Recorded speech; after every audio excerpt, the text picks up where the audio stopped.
Coronavirus, la pandemia. ¿Cuáles son los síntomas? ¿Cómo se transmite?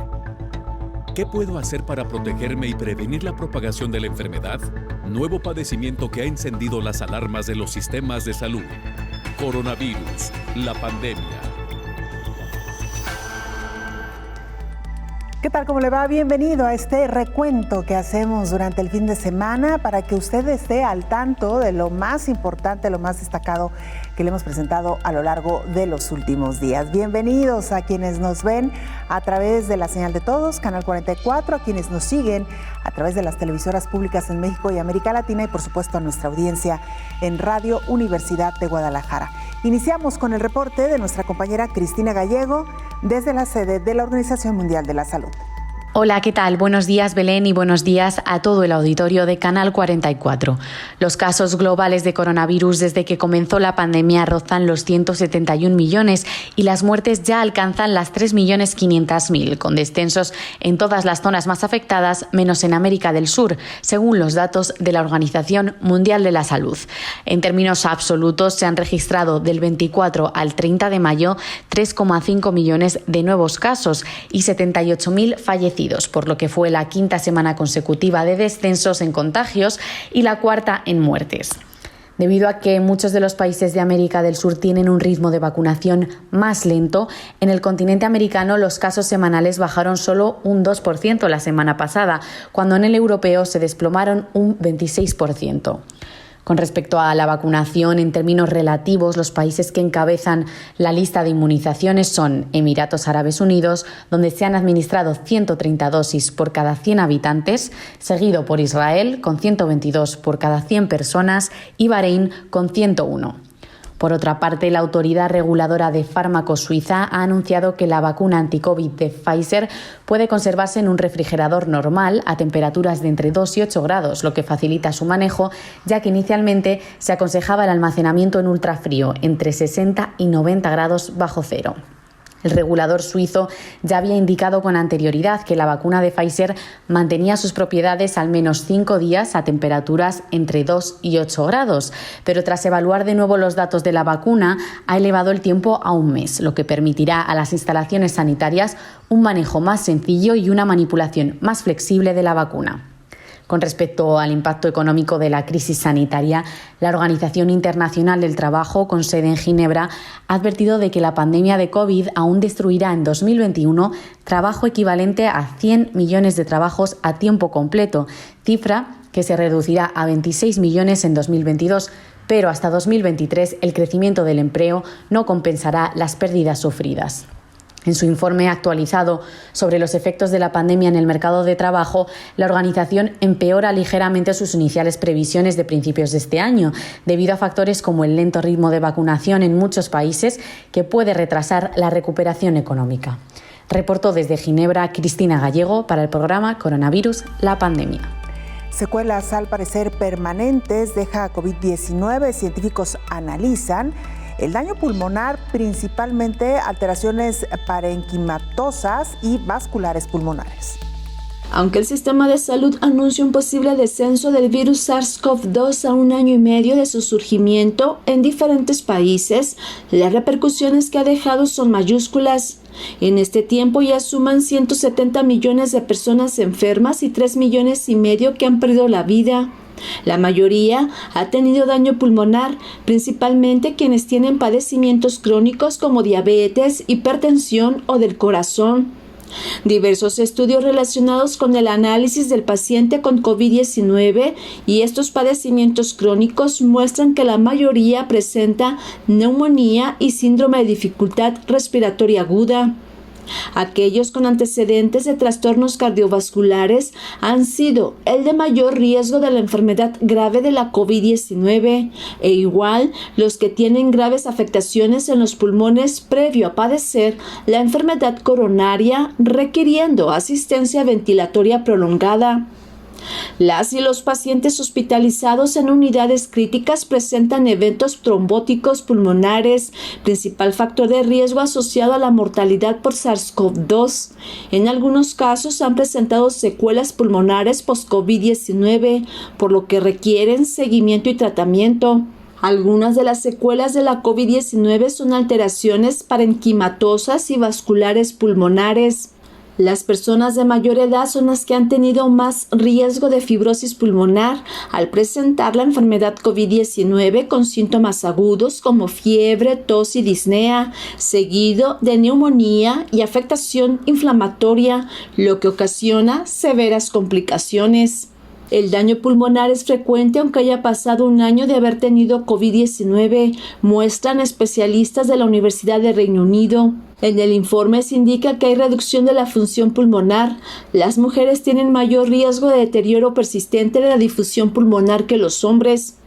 La COVID-19 deja severas secuelas en tejido y órganos, pulmones, el corazón y el cerebro, que los científicos dan seguimiento y a un año y medio de la pandemia, las investigaciones se han ampliado para resolver los misterios de un virus tan mutable como su capacidad de transmisión humana. Señal informativa, Isaura López Villalobos. El infectólogo Héctor Raúl Pérez Gómez advierte sobre las repercusiones de la enfermedad de COVID-19 de forma grave, particularmente en el sistema pulmonar. La principal repercusión a largo plazo en un paciente con COVID-19 grave es a nivel pulmonar. Las secuelas pulmonares está plenamente identificadas, son las más importantes en estos pacientes. Importantes en cuanto a severidad y en cuanto a frecuencia. La más importante de estas secuelas es fibrosis pulmonar. Y la fibrosis pulmonar en pacientes con COVID-19 puede ser de grado variable.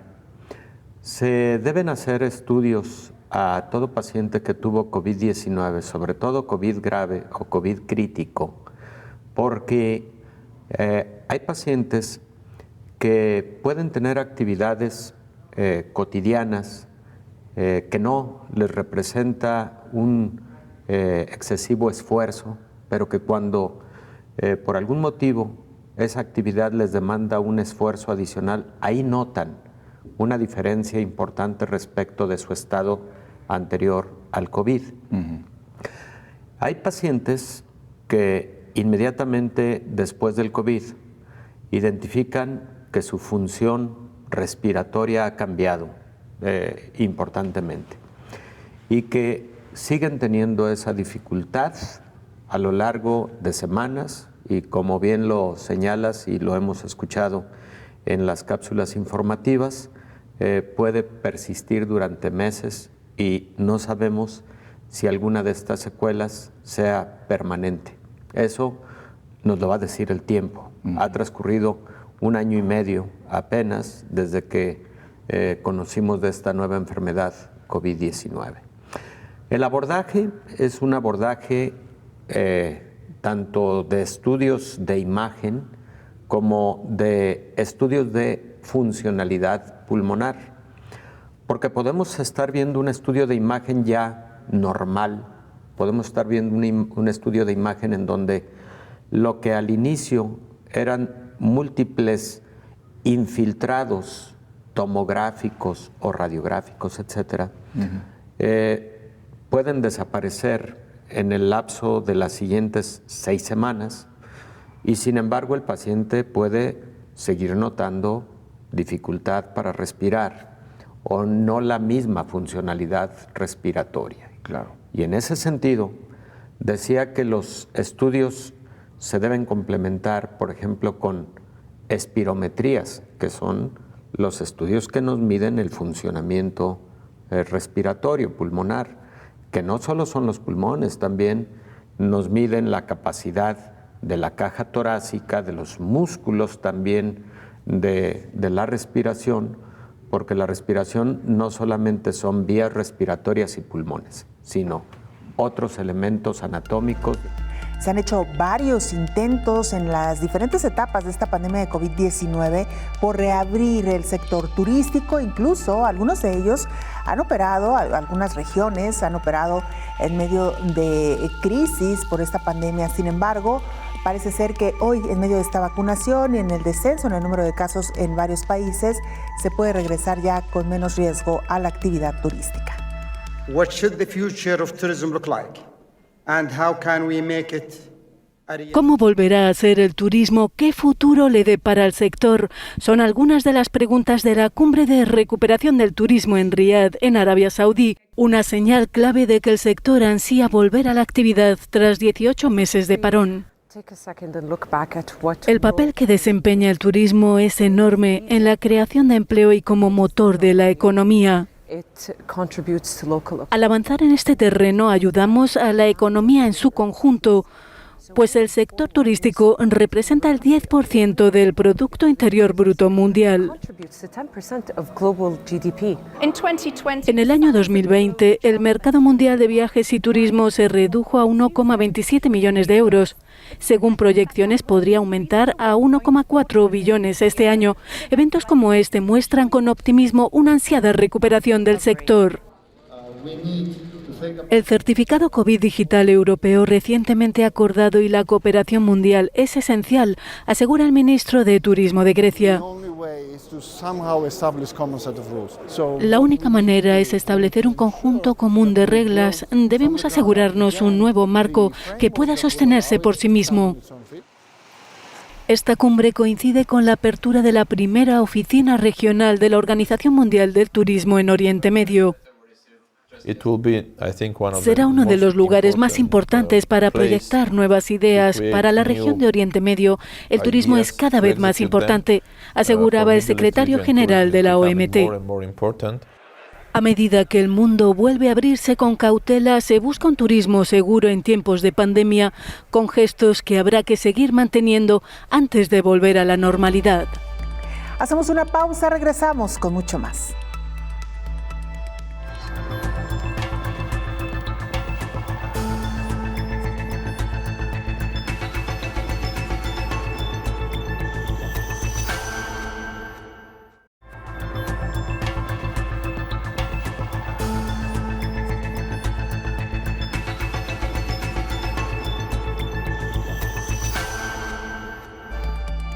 Médicos han descubierto que hay equipos que no detectan el daño pulmonar que deja COVID-19 en algunos pacientes. Es por ello que algunos expertos, algunos investigadores están recurriendo y buscando equipos que sean mucho más efectivos.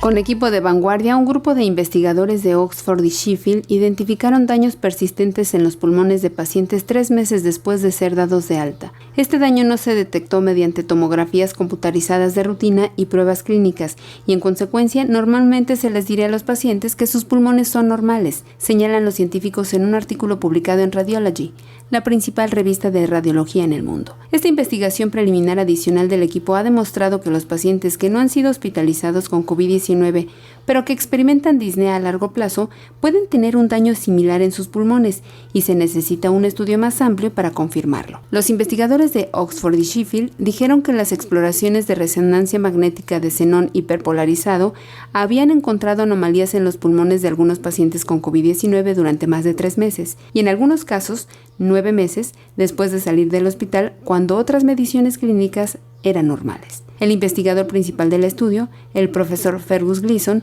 académico de radiología en la Universidad de Oxford, dijo que muchos pacientes con COVID-19 todavía experimentan dificultad para respirar varios meses después de ser dados de alta del hospital, a pesar de que sus tomografías computarizadas indican que sus pulmones funcionan normalmente, informó Elizabeth Ortiz.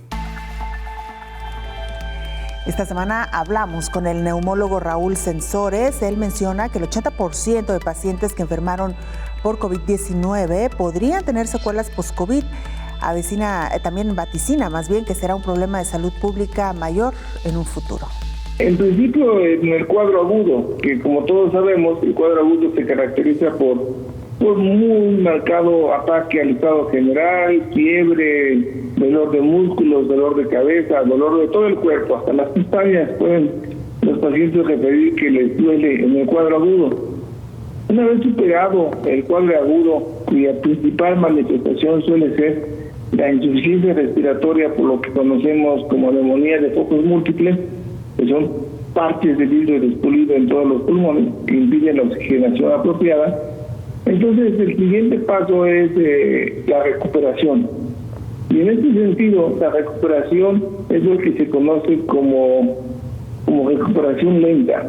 Y ha habido varios nombres al respecto de esta recuperación lenta. Como bien mencionaba la doctora, hay un grupo de pacientes, un número importante de pacientes que puede ser hasta un tercio de ellos, que no se recuperan tan fácilmente, sobre todo los que tuvieron neumonía de focos múltiples, que estuvieron intubados o tuvieron enfermedad grave. Pero se ha descrito que el 80% de todos los pacientes pueden tener una secuela post-COVID, que así se conoce ahora como síndrome post-COVID, y son muchas. Se ha descrito, reciente salió una publicación de más de 50 síntomas asociados al síndrome post-COVID. El más común de todos es el ataque al estado general, dolor de cuerpo, dolor de cabeza, tos, sensación de falta de aire, y de lo que tiene que ver mi especialidad, el 4% de los que tuvieron enfermedad moderada a grave tienen fibrosis pulmonar, que es algo muy importante, porque imagínense tanta gente que sufrió la enfermedad y ahorita hay 4% de ellos. Hay quienes tienen sensación de falta de aire, descrita como tal sin que sea una enfermedad, pero estos que tienen sensación de falta de aire, incluso de reposo, la recomendación es que no lo dejen pasar y crean que es un síndrome post-COVID que se les pasará en unos meses. Podríamos estar hablando de pacientes que son asmáticos, que tienen esta sensación, y por supuesto hay tratamiento. Esa sensación de falta de aire también puede ocurrir en los pacientes con fibrosis pulmonar. Y los pacientes creen que pues es normal porque es después del COVID, pues tampoco se ponen bajo la atención del médico y de algo que podría beneficiarse. Hay tratamientos para eso. Digamos que esos síntomas y la tos son los más importantes. También yo pondría como muy importante, aunque no sea respiratorio, el dolor de cabeza. El dolor de cabeza por COVID puede aparecer hoy, le da 2 días, luego desaparece, luego vuelve a aparecer. Los pacientes no saben con exactitud qué les está ocurriendo, pero son las secuelas de la enfermedad. Pero lo más importante es que podría no ser asociado a COVID, podría no ser un síntoma asociado a COVID y ser otra cosa, migraña, dolor de cabeza por otras causas, y por lo tanto pasarlo por alto. Entonces, si un paciente tiene un síntoma, sobre todo el dolor de cabeza, tiene que acudir con un neurólogo para que tengan una buena evaluación y le digan, sí, no se preocupe, el post-COVID, tómate paracetamol y se va a aliviar o alguna otra cosa. Pero si no es así, el neurólogo va a detectar algún otro problema y entonces va a solucionarlo. Pero de ahí la importancia de ello. Pero hay otros síntomas neuropsiquiátricos, además del neurológico: ansiedad, depresión, crisis de delirio, crisis de tremenda sensación del trauma postraumático. Hay pacientes que se les murió más de un familiar, que tiene un paciente que se les murió 8 en la familia. De tal manera que todos los eventos de la vida actual y contemporáneos podrían en algún punto llevarles a ese momento doloroso de la muerte de un familiar y tener lo que se conoce como estrés postraumático. Entonces, estamos ante una gama, un abanico de posibilidades de efectos secundarios después de que la enfermedad pasó. Nos vamos a enfrentar a una ola de salud pública que todavía no hemos dimensionado debido a porque no sabemos en la realidad la magnitud de la pandemia. O sea, ¿qué tantos fueron infectados en México? Pues no lo sabemos en la realidad, pero asumimos que son, si supusiéramos que son nada más esos 2-3 millones de lo que pues, habla el sector de salud en forma oficial. Estos vamos a verlo por proporciones. Esos 2 millones vamos a poner de la parte que yo veo, el 4% terminan con fibrosis pulmonar. El 4% de 2 millones ya estamos hablando de un número importante, de cuando menos 4,000 pacientes nuevos con fibrosis pulmonar que van a requerir oxigenoterapia. Pero no solamente son eso, hay otro 4% de diabéticos, otro porcentaje de pacientes que quedaron con hipertensión, otro porcentaje que quedó, bueno, el 60% con dolor de cabeza y dolor de cuerpo, otros con gran cantidad casi el 28% con problemas de ansiedad y trastornos emocionales. Es decir, sí estamos pues ante un problema de salud pública que no se ha avisorado apropiadamente y que irá saliendo. Desafortunadamente, pues todavía ayer hubo 300 muertos por COVID, según los reportes de la Secretaría de Salud. Pero no hemos acabado con la pandemia, con el número de muertos ni con las hospitalizaciones. Claro, que ahorita tiene prioridad muchas cosas en términos políticos, pero la pandemia no ha acabado y tenemos la sombra, como si fuera la sombra de un halcón volando sobre nosotros, la posibilidad de la tercera ola que no tenemos razones para suponer que no vaya a ocurrir. Todavía hay más de 100 millones de gente que no se han vacunado en nuestro país y que por lo tanto pueden infectarnos y pueden infectarse. Por su parte, el infectólogo Héctor Raúl Pérez Gómez también se ha referido a este tema esta semana, particularmente los daños que provoca COVID-19 en los pulmones y específicamente en este padecimiento que se conoce como fibrosis pulmonar. Es la sustitución del tejido pulmonar normal por un tejido rígido, tipo cicatrizal. Si digo tipo fibrótico, pues estoy utilizando en la definición el término a definir, pero es un tejido que de forma cicatrizal sustituye al tejido normal, que es elástico, pero lo más importante es no solo la elasticidad del tejido pulmonar, sino lo que llamamos cambios estructurales. El pulmón es un órgano de mucha complejidad que tiene vías respiratorias de diferente calibre que traen el oxígeno del medio ambiente hacia el alvéolo pulmonar. Esos pequeños sacos microscópicos que son el sitio en donde se lleva a cabo el intercambio de oxígeno por dióxido de carbono que lleva la sangre, esa parte es la parte funcional más importante del pulmón. Y si esto se sustituye por un tejido rígido, fibrótico, entonces ese intercambio gaseoso ya no se da en condiciones normales y de forma óptima. ¿Qué es lo que como consecuencia trae este fenómeno? Bueno, que la cantidad de oxígeno que llega finalmente a la sangre es menor, que llega finalmente a todos los órganos de nuestro cuerpo es menor, y que la cantidad de dióxido de carbono que debería estarse eliminando se incrementa en nuestra sangre y también en los tejidos, y eso causa daño a mediano y largo plazo. Entonces, eso es lo que particularmente ocurre con la fibrosis pulmonar. Jaime León es nuestro compañero corresponsal de la agencia EFE en Pakistán. Desde ahí reporta lo que sucede en este país. Buenos días a todo el auditorio de Canal 44. Pakistán está superando su tercera ola de la pandemia de COVID-19 con una importante disminución de los contagios y los fallecidos en los últimos días. Con 43 muertos y 2.117 contagios en las últimas 24 horas, el país asiático continúa mejorando sus registros, tras vivir a finales de abril su peor época desde que empezó la pandemia. El número de muertos se ha mantenido por debajo de los 100 durante los últimos 10 días, tras registrar su récord de fallecidos el 27 de abril con 201 muertos. Por su parte, la tasa de positividad se situó en la última jornada en el 4%, la más baja en 3 meses. La presión hospitalaria ha disminuido con una ocupación de camas por debajo del 50% en buena parte del país. Ante esta situación, el gobierno pakistaní ha comenzado a relajar las restricciones que impuso en marzo y en abril, cuando recurrió al ejército para imponer las normas de distancia social y uso de mascarillas. Así, ya se permite el uso de las terrazas de restaurantes, se han reabierto los centros educativos en zonas con los casos por debajo del 5% de positividad y se ha retomado el turismo. Desde mañana mismo se reabrirán los salones de bodas, en los que se permitirá un máximo de 150 invitados. Sin embargo, los cines, el interior de restaurantes y las actividades deportivas y culturales continúan paralizadas. Todo ello en medio de un proceso de vacunación que ha cogido ritmo las últimas semanas, pero continúa la reticencia de muchos ciudadanos a inmunizarse.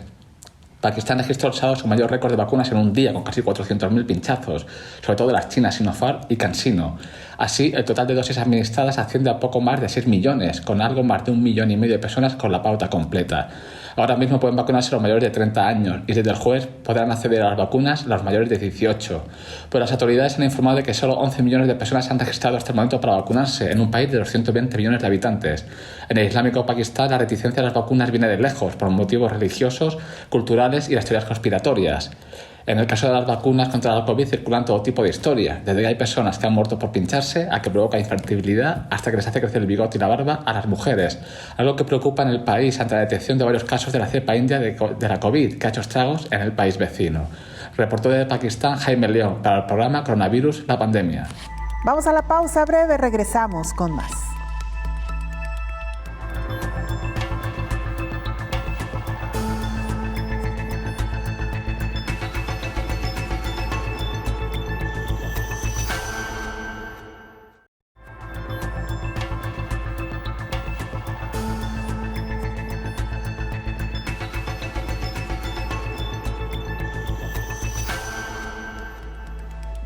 Mucho se ha hablado de los problemas emocionales que esta pandemia de COVID-19 ha dejado particularmente en los niños y en los adolescentes debido a las largas jornadas de encierro que han tenido que vivir frente a esta pandemia. Sin embargo, en Estados Unidos han detectado que estos problemas emocionales y mentales también existían y en cantidades muy preocupantes incluso antes de la pandemia.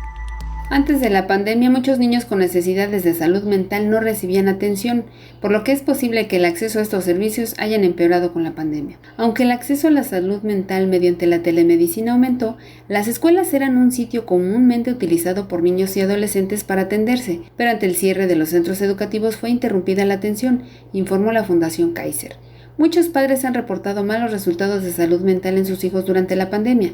En mayo de 2020, poco después de que comenzara, el 29% dijo que la salud mental o emocional de sus hijos ya estaba dañada. Una investigación más reciente de octubre de 2020 mostró que 31% de los padres dijeron que la salud mental o emocional de sus hijos era peor que antes de la COVID. Algunos niños han mostrado mayor irritabilidad, apego y miedo, y han tenido problemas para dormir y falta de apetito. A medida de que los problemas de salud mental se vuelven más pronunciados entre los niños, es posible que también aumenten los problemas de acceso a la atención. Además, los padres están experimentando estrés y mala salud mental. 49% de los hogares con niños reportaron una pérdida de ingresos laborales y el resto dijo que tenía dificultades para pagar los gastos domésticos a finales de marzo de este año. La mala salud mental de los padres puede afectar negativamente la salud mental de los niños. Además, los pequeños de hogares de bajos ingresos corren un mayor riesgo de tener problemas de salud mental y es menos probable que tengan acceso a la atención de salud mental necesaria en comparación con los niños de hogares de altos ingresos, informó Elizabeth Ortiz. Sobre el tema de la salud mental y emocional, también el infectólogo Héctor Raúl Pérez Gómez hizo algunas reflexiones. La cultura de revisar, de autoexplorar la salud mental, pero además de pedir apoyo, de pedir ayuda, de acudir con los profesionales de la salud mental es cada vez mayor en la sociedad. Y eso es importante porque vivimos cada día un mundo más complejo. Vivimos cada vez con mayor estrés, probablemente con más situaciones que generan ansiedad, etcétera. Exacto.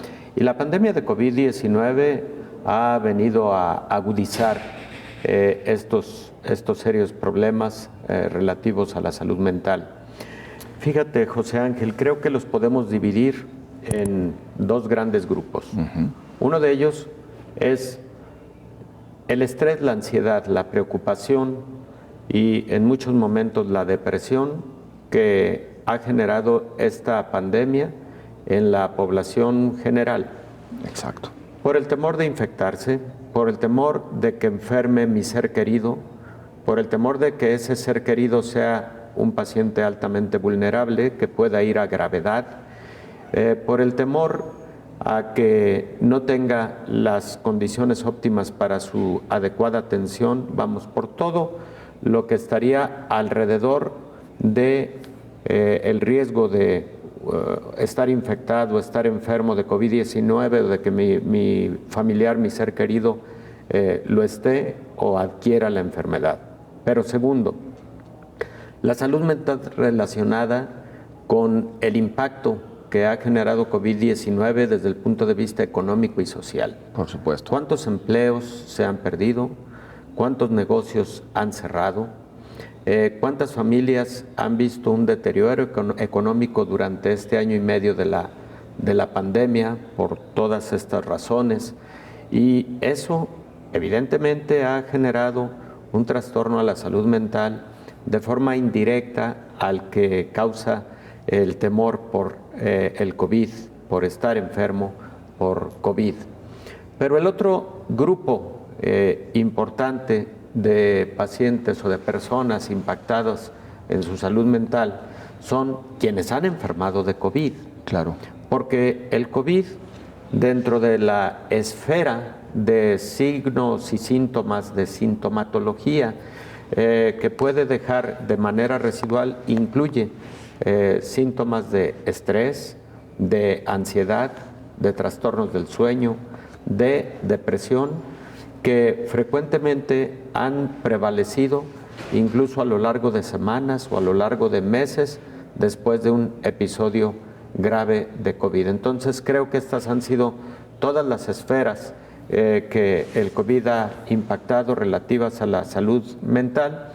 Y bueno, ¿qué decir de una que particularmente a mí me parece que ha marcado o que marcó al menos durante los primeros meses esos escenarios tan lamentables a las familias que perdieron a un ser querido por COVID-19, en donde no pudieron despedirse de ese ser querido, no pudieron verlo, tocarlo, acercarse, hablar con él en los últimos momentos, y la falta de un cierre en ese momento tan importante, en esa despedida que la familia debe tener, impactó y sigue impactando seguramente a quienes en esas circunstancias perdieron a un ser amado por COVID-19. Quisiéramos tener una cantidad de psicólogos, una cantidad de psiquiatras suficiente para atender todos los problemas de salud mental. Los que se han generado con respecto a COVID-19, pero los preexistentes, José Ángel, las estimaciones son que alrededor del 10% de la población general tiene algún trastorno en su esfera emocional y psicológica, incluidos temor, ansiedad, depresión, la combinación de temor, ansiedad y depresión, frecuentemente estados depresivos, pero también frecuentemente depresión como tal, que tiene una diferencia en su definición. Un estado depresivo es el que cualquier persona podemos tener, podemos sufrir por una causa concreta. Yo pierdo a un ser querido y puedo entrar a un estado depresivo por la tristeza que me ha generado esa pérdida. Pero la depresión como tal es un estado permanente o al menos prolongado, y frecuentemente sin tener una causa bien concreta, bien definida, por la cual ese ser humano se siente triste, se siente desolado.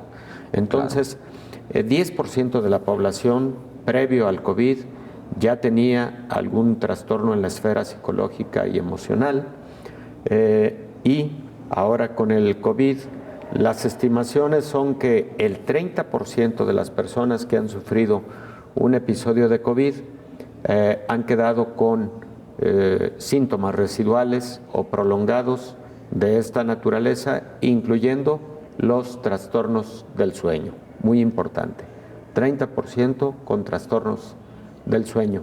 Y eso va a requerir que el personal de la salud y no solamente los psicólogos y los psiquiatras, sino en general el personal de la salud estemos preparados para poder enfrentar esto que puede ser un grave problema de salud pública. En lo biológico, lo que se ha encontrado es que los vasos sanguíneos cerebrales y particularmente los que se encuentran en las regiones que integran la esfera de las emociones, como es el caso del hipocampo, esos vasos sanguíneos también se inflaman con el COVID. También sufren ese trastorno microanatómico que puede dejar este tipo de síntomas y secuelas. Pero también se ha encontrado que sin que exista este factor estrictamente biológico, los pacientes, por el temor a volver a enfermar o por el temor a transmitir la enfermedad o por el impacto psicológico que les dejó este episodio, a lo cual conocemos como trastorno postraumático o estrés postraumático, puede asociarse, puede acompañarse con trastornos del sueño. En una buena cantidad pueden requerirse medicamentos, ahí hay que procurar diferenciar muy bien entre aquellos que podrán resolver solo con un soporte psicológico, pero también hay que identificar aquellos que van a requerir ambas cosas, soporte psicológico, pero también posiblemente fármacos, ansiolíticos, antidepresivos, inductores del sueño, por ejemplo, que se están utilizando mucho en pacientes con post-COVID. Te diría que posiblemente 30% de los pacientes en lo que conocemos esta etapa post-COVID. Desde el inicio de esta pandemia ya algunos analistas vaticinaban que uno de los estragos más importantes que generaría esta pandemia sería precisamente daños en la salud mental y emocional de la población. El pronóstico se cumplió.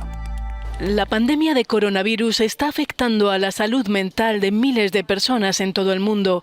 Depresión, ansiedad e incertidumbre componen su triste huella invisible. Al confinamiento se le suma el miedo al contagio y la retahíla diaria de cientos de miles de muertos, además de las pérdidas humanas sin despedidas ni duelos. Ante un posible aumento de los suicidios, la ONU pide tomar medidas para cuidar la salud mental. La pandemia de COVID-19 está afectando a familias y comunidades con una carga de estrés mental adicional. Se exponen a un mayor riesgo el personal médico en primera línea, las personas mayores y también los jóvenes que ya tenían problemas mentales. Y también quienes están atrapados en conflictos y crisis. Debemos ayudarles y apoyarles. Varios estudios confirman que muchos profesionales sanitarios necesitaron apoyo psicológico y ponen de relieve la vulnerabilidad mental ante el aumento del sentimiento de angustia. Varias encuestas en Canadá muestran que el 47% del personal sanitario necesitó apoyo psicológico, es decir, casi la mitad. En China, un 50% de los encuestados sufrió depresión y crisis de ansiedad y el 34% padeció insomnio, explica la directora del Departamento de Salud Mental de la OMS. La depresión afecta a cerca de 300 millones de personas en el mundo. La crisis económica que vendrá tras la pandemia aumentará los problemas de salud mental y las tasas de suicidio. Invertir en nuestros sistemas de salud es la mejor medida de prevención para evitar que empeore la situación. Hacemos nuestra última pausa, regresamos con mucho más.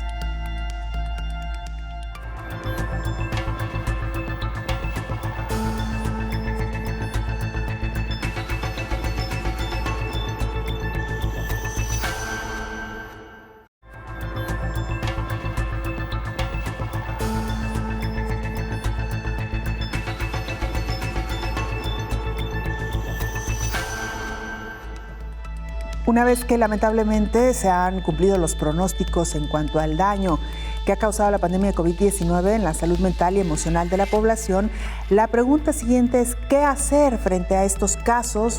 Y además casos importantes en número que se han venido registrando. Los analistas, los especialistas urgen a atender esta situación. Personal médico, familiares de enfermos o de fallecidos, o personas que han perdido su empleo o sus ingresos, se pueden sentir incapacitados y tener mucho sufrimiento, por lo que es necesario que sean atendidos. Recomiendan expertos que se dedican a la salud mental. Ya que son muchas las personas que están viviendo algún tipo de malestar psicológico, especialistas en salud mental han creado varios manuales o recomendaciones y herramientas para poder enfrentar estos problemas. Se busca proveer de información para ayudar a entender qué emociones y reacciones podemos estar experimentando en relación con la pandemia, desde aprender qué son los pensamientos hasta identificar qué es lo que produce ese malestar y cómo solucionarlo.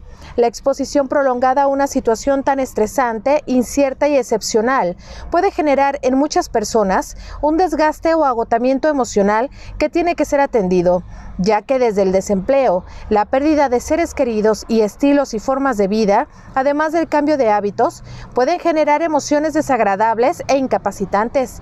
Algunos especialistas en salud mental han creado algunas guías y recomendaciones llamadas el método IMAN. Identifica en qué momento te encuentras, cuáles son las emociones, pensamientos y o conductas que te hacen sufrir y las que te ayudan. Mantener tu atención en cómo gestionas tus recursos, en las cosas que sí puedes hacer en medio de esta pandemia. Actúa y utiliza las estrategias que ya tienes o que has aprendido y que más te ayudan en tu caso. Y no olvides pedir ayuda si lo necesitas. Informó Rocío López Fonseca. El infectólogo Héctor Raúl Pérez Gómez habló esta semana también sobre los daños cognitivos que provoca la enfermedad COVID-19. Alrededor del 20% de los pacientes con COVID, incluso COVID moderado, han tenido el reporte de síntomas residuales relacionados con la esfera cognitiva. Ellos y en las publicaciones académicas al respecto señalan tener un trastorno en la concentración, lo que en la literatura anglosajona han llamado brain fog o fog brain, el cerebro nebuloso, una sensación de no estar concentrados, una sensación de olvidar las cosas rápidamente, una sensación de no tener al 100% las actividades neurológicas superiores. Y en algunos pacientes se relata la sensación incluso de inseguridad por tener esta falta de concentración. Muchas personas incluso han retrasado su regreso a actividades laborales por este motivo, exactamente. Te decía, las publicaciones académicas al respecto hablan de hasta un 20%. De esta, que todavía no podemos definirla como secuela, porque muchos pacientes con estas características se han recuperado y han recuperado bien esas funciones neurológicas superiores.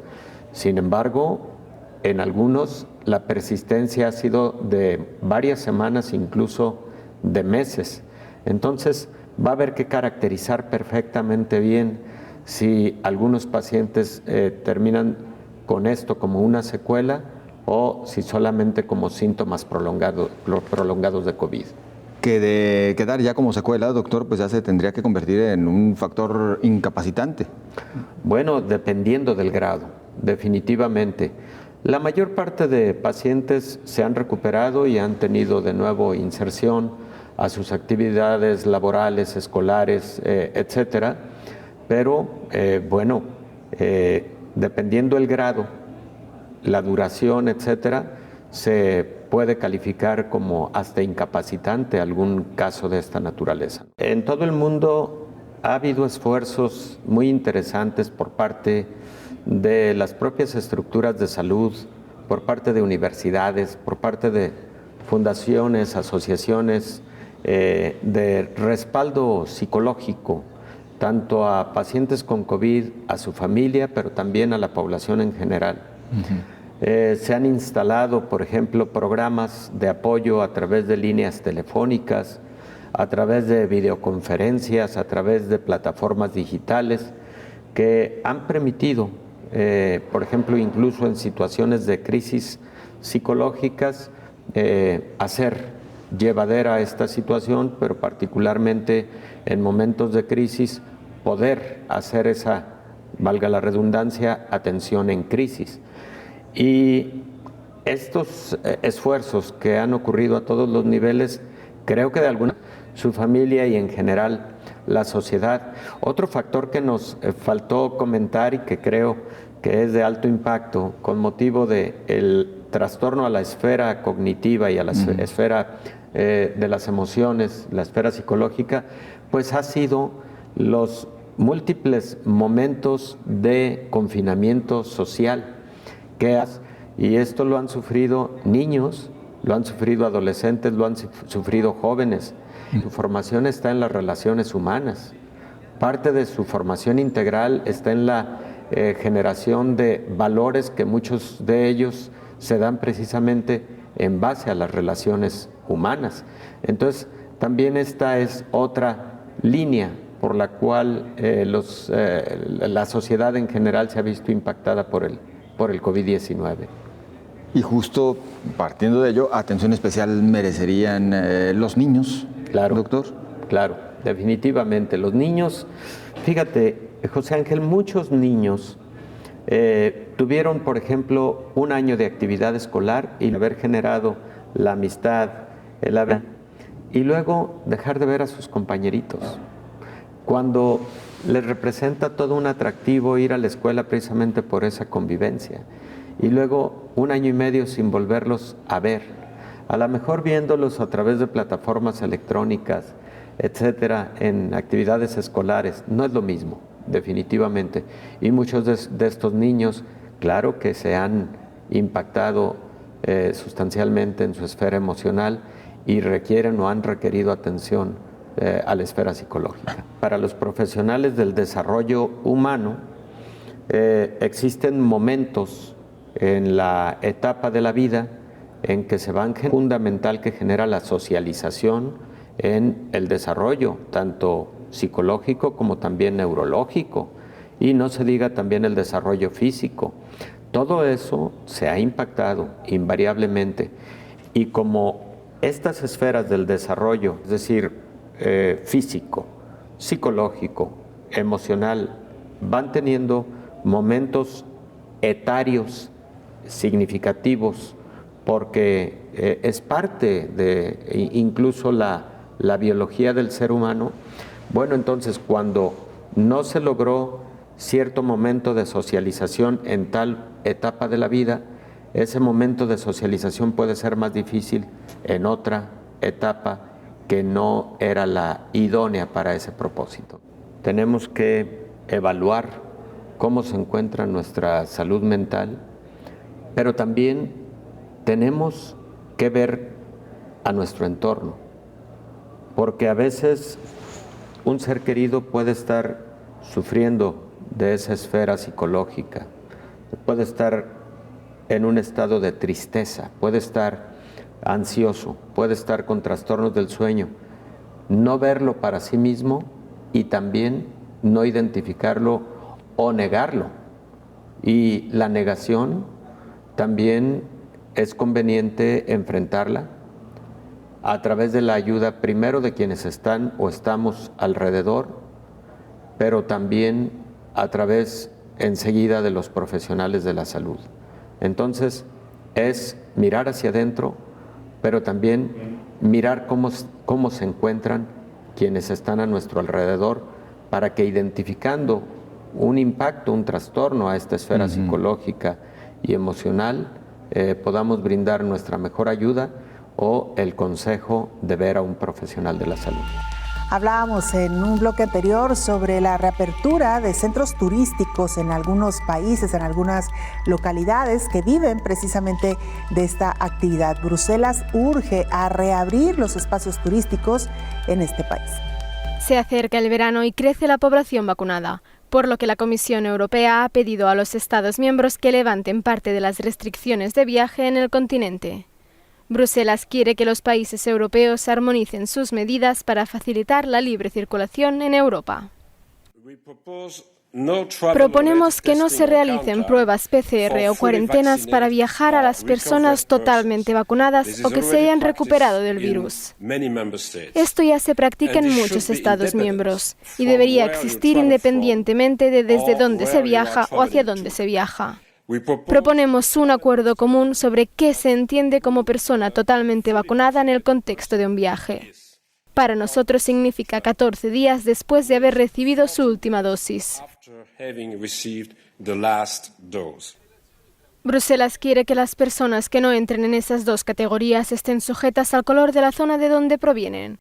Eso significará que no habrá restricciones para las áreas verdes, habrá pruebas PCR para las naranjas y la posibilidad de cuarentena para las rojas.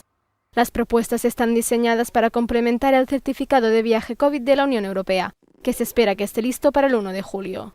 Pero este documento permitirá a los Estados miembros imponer sus propios requisitos de entrada.